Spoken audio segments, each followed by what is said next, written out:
that is, this does push the Democratic Party further away from Israel, because Democrats are taking the side of Rashida Tlaib and Ilhan Omar instead of a long-standing ally. And you could say, well, they're Americans, they're congresswomen, that's why we're doing it.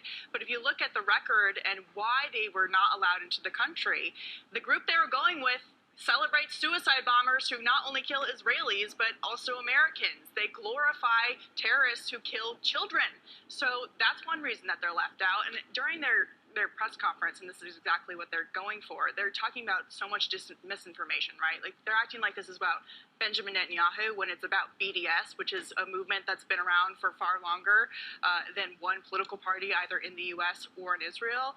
And it's about not allowing the country to exist. Rashida Tlaib talks about the walls in Israel not being effective. Actually, they are at keeping suicide bombers out of Israel.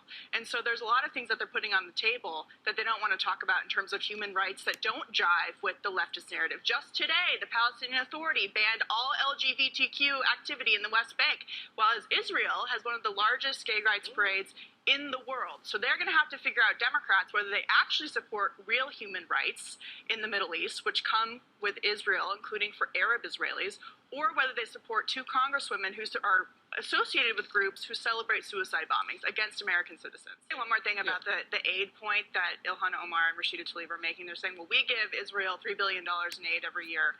Aid to Israel is actually an investment, because in return for that, they give us technology, they give us counterterrorism operations, they stopped dozens of terrorist attacks last year in 20 different countries.